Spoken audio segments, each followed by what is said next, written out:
going to talk to Sixx, the man who went on stage with the Foo Fighters.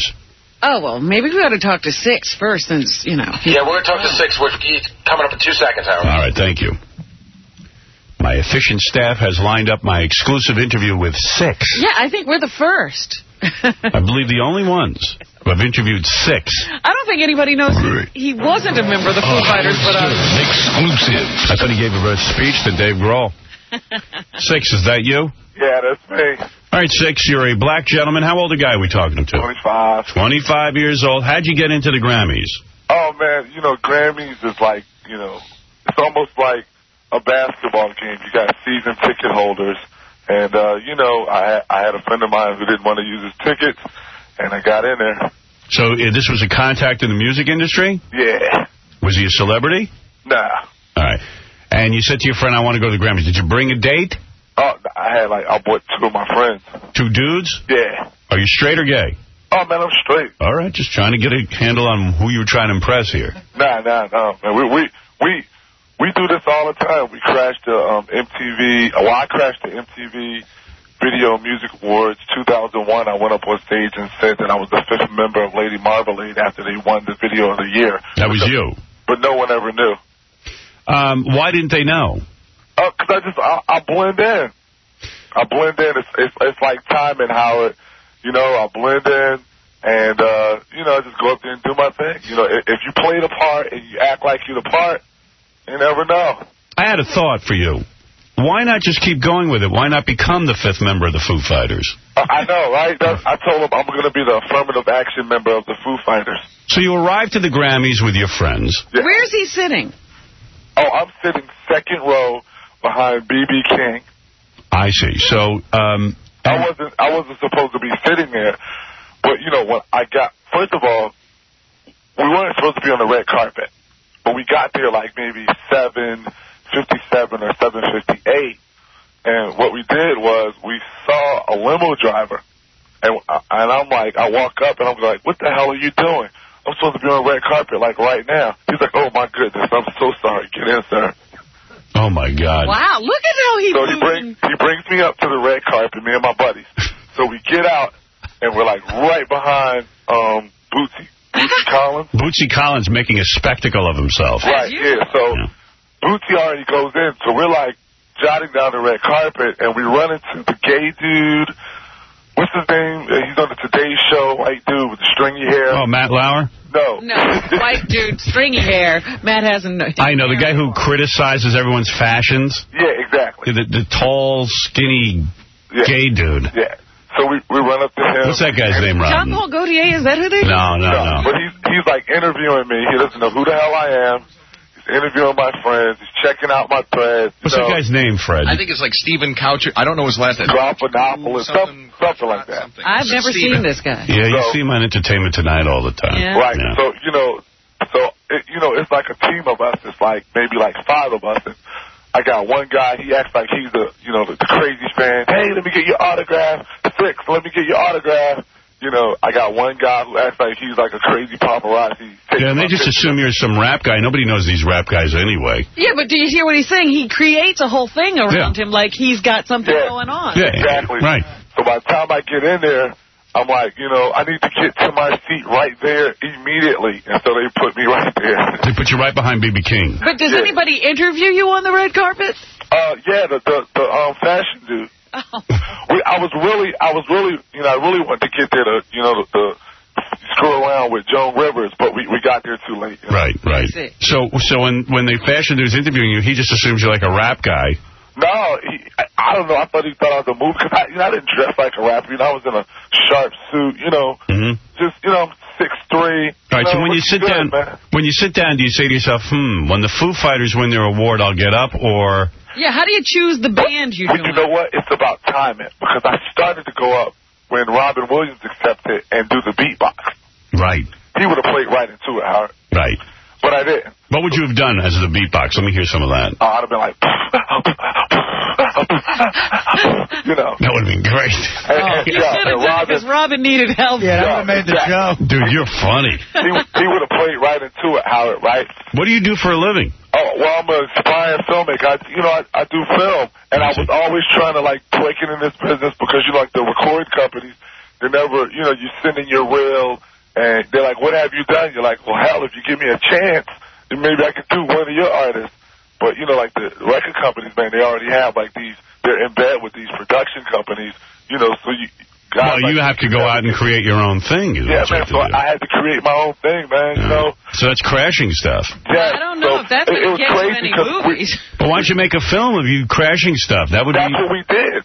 The first one, we started crashing parties at first, like going to, like, the Puff Daddy parties and the, Will Smith and crashing all of these parties getting in.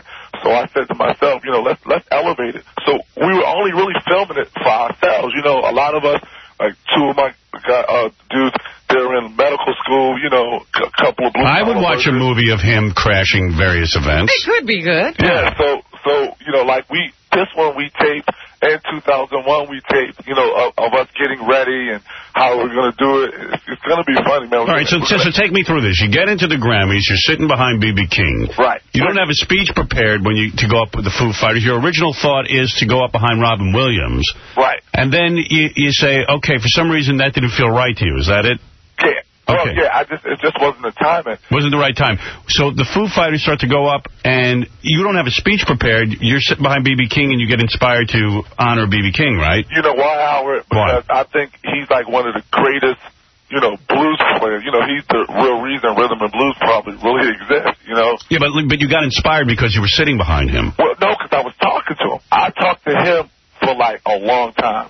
I see. And he never really, he's just really, like, getting his props, He didn't make a lot of money when he first started out. All right, so the Foo Fighters, they announced the Foo Fighters are going to win, and then at that moment you go, this looks good, I'm going? Yeah, that's what I said. I said, oh, this is it.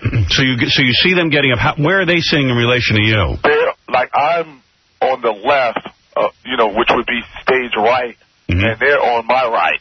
So they're close by? Kind of close by. Right. They're kind of like on the aisle side of where I was sitting. So they start to get up, and you quickly run out and join their posse. I just jump up like, yes, and run up and join the posse. You got all excited. Exactly. That's what you got to do when you win an award. Right. So you get up, and do your friends shake your hand and stuff? Yeah, everyone's shaking my hand. They're like, yeah.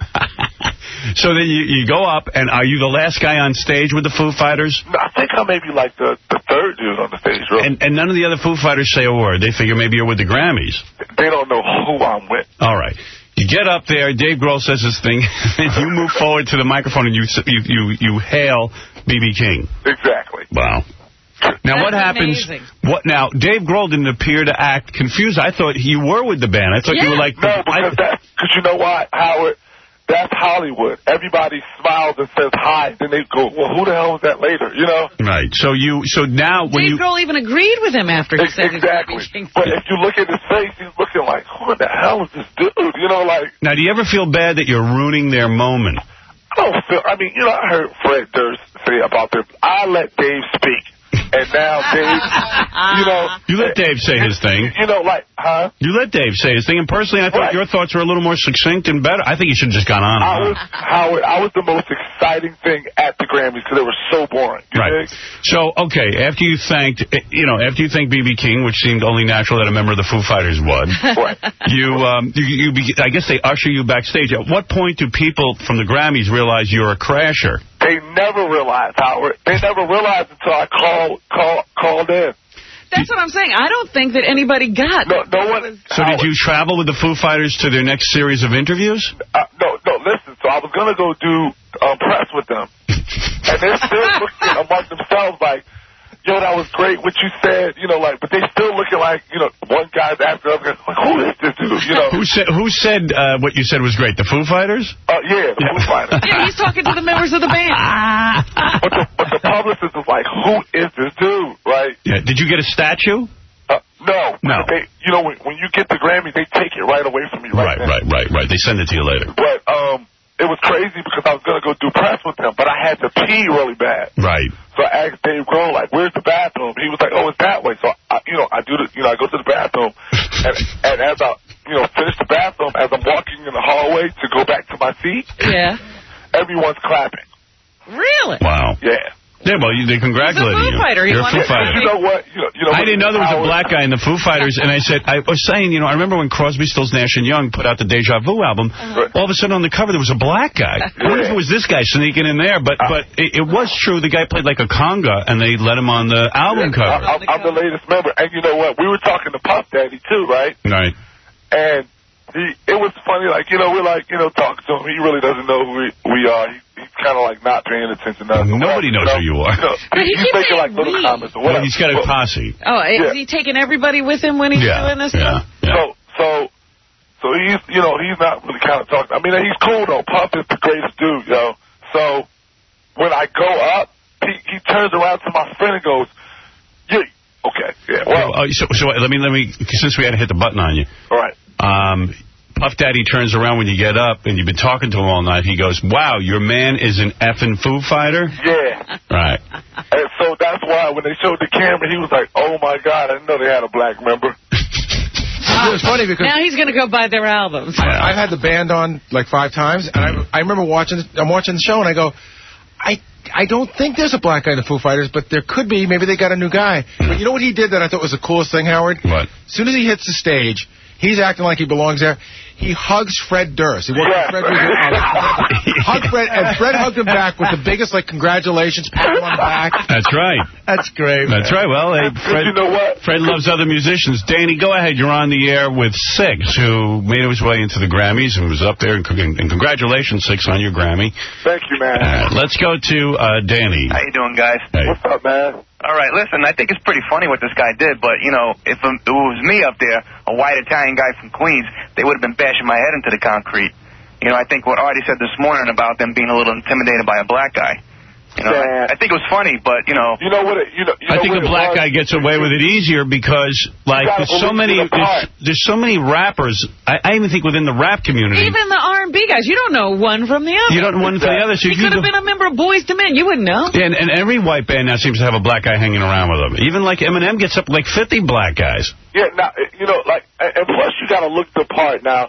If you don't look the part and you don't believe, we have a saying in our little crew. It's called "Keep It Moving." If you hesitate, then you're caught. That's right. That's right. No, you were very confident, so therefore. Exactly. Yeah. Exactly. So and if you're confident, no one's gonna second guess you. And the one thing that we do is, like, during the commercial breaks. Yeah. I got up. And I thanked all the security for being there. I thanked all the little people for being there. So when I went back to my seat, those guys are like, "Hey, man, this star just got off his pedestal and thanked me. He's the, he's the bomb." Yes, Dave, go ahead. You're on the air. So how does he get that second row seat if he's not supposed to be there? Doesn't the person who belongs to it show up? Because when he came in off the red carpet and everyone was asking for his autograph, he comes into the room yelling, "Hey, I got to get right to a good seat." But isn't that assigned to somebody? No, it's only so many stars. The rest of those seats are seat fillers. Right. So you make a seat filler get up. He was a last-minute star. Dave, go ahead. You're on the air. Hey, Sixx, the other day, I seen you come in LaGuardia, Delta Terminal, and I seen you walking with Gary Delabate, and his breath stunk like crap. Okay. Oh, no, I wasn't at LaGuardia. That wasn't even funny. He was trying to be funny. Yeah. Let's go to Dr. Gonzo. Dr. Gonzo, you're on the air. Yeah, Howard, good morning. Good morning. I want to ask this nigger if he smokes crack. What kind of comment is that? The guy's telling you how he got into the Grammys. He's still a nigger. Sixx, hey, ask him. Do you smoke crack? Hey. Do I smoke crack? Yeah. No, I'll lick my girl's crack, but I don't smoke crack. All right, there you go. He likes crack, but a different kind of crack, a female crack. Sarah, go ahead. Yeah, my boyfriend, he does the same things with his friends. He sneaks into MTV Awards. Yeah. And he's taking pictures with all of them, with Jennifer Lopez, Puff Daddy, right, sitting in the front. The only thing is that I'm the greatest that ever done it, baby. Yeah, your boyfriend doesn't get up to the stage. He doesn't do what I do. You know, like he Howard, hasn't gotten up to the stage, but he's a white guy. He's not a black guy, so... It doesn't matter. You got to have the kahunas to do this, baby, and you have to have the confidence. And not only that, see, I'm the greatest that ever done it. They had this special on, like, I think it was VH1 where this guy was crashing his party. And me and my friends looked and we're like, man, he's not greater than you. I'm the greatest. I did it twice. I just had 2 major What are you saying, Artie? No, I'm saying he didn't only crash a party, he made an acceptance speech. Yeah. No, he did it all. Sixx, congratulations on your latest Grammy. And I'm going to tell you, Howard, and, you know, a lot of people ask, well, did you ever get arrested? Or, try to, do it. They don't do anything to you, but if I ever did, I mean, Brian McGonigal, Perry and McHugh is the biggest lawyers in Philadelphia.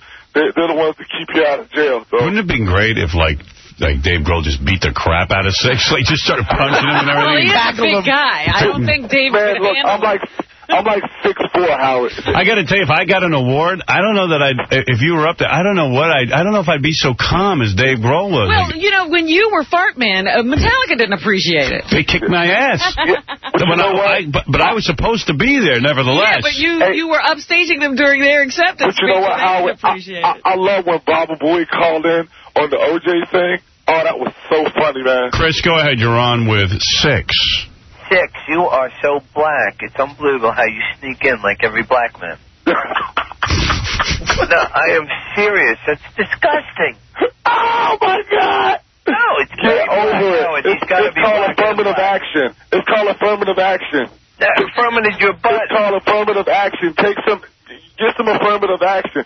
See, you know, Mike, don't play a hate, congratulate. Mike, you're on the air. I think this guy was great, and I think that the Foo Fighters should have given him an award after all the trouble he went through. You believe Sixx should get a Grammy anyway? Yeah, he should, and then he should give it on to Gary for his horrible smelling breath. All right, there you go. Melrose, go ahead. Howard Melrose, I've got Sixx's speech. All right, let's play Sixx's speech at the Grammys. Go ahead, Melrose. And then later I'll have some gold with Robert Blake. We probably have that already. Go ahead. Yeah, I got it all. Oh, the end. You got to get to the very end. Go ahead. Go ahead. All right, here it is. First of all, I'd really like to thank Dave Grohl the person that saved this album and made it happen. His name's Nick Rafkalinic. He produced our album. He's the greatest rock producer around. And Nick, you made it happen. If it wasn't for you, we'd be screwed, man. So thank you very much, everybody. And rock would not be anything without B.B. King. Rock would be nothing without him. Thank you. I was going to say that. Rock would be nothing without B.B. King. You kept it short and sweet. That's right, man. B.B. King is the greatest. Did you get to see B.B. afterwards? Yeah, we took pictures and everything, Howard. He loved it. He loved it. And he thinks the Foo Fighters congratulated him from the stage. Well, he didn't know who I was, man. He didn't care. He didn't care, but you know, he gave me like a little guitar stringy thing to play the guitar. He was the greatest, man. Yeah. We've crashed so many parties, and there's a lot of celebrities. Nobody ever congratulates B.B. King. Tony, you're on the air. Yeah, how you doing, Jay? Listen, how easy would it be for the terrorists to come in there and do that if a dumb spook like this can do it? You know what I'm saying? Well, what kind of security you got there for this moving yacht? Well, first of all, you idiot. Now, listen, I'm kidding around with you, pal. They're called jokes. You ever hear of them? Number one, you got to have tickets. And if you don't have tickets... Moulignon is a joke. They should have did a speech on Artie's nose. You know whatever. They're called jokes. Yeah, no, the Moulignon wasn't a joke. All right. The thing about it is, we didn't sneak in. We already had tickets. You got to have that to get past the door. The terrorists can't get tickets. We just wasn't sitting where we were supposed to sit. Right. Scott, you're on the air. Idiot. Yo, Howard. Yes. This guy is the new king of all blacks, man. He's the best. All right, there you go. You got a lot of fans now. You're winning people over there. That's what's up, man.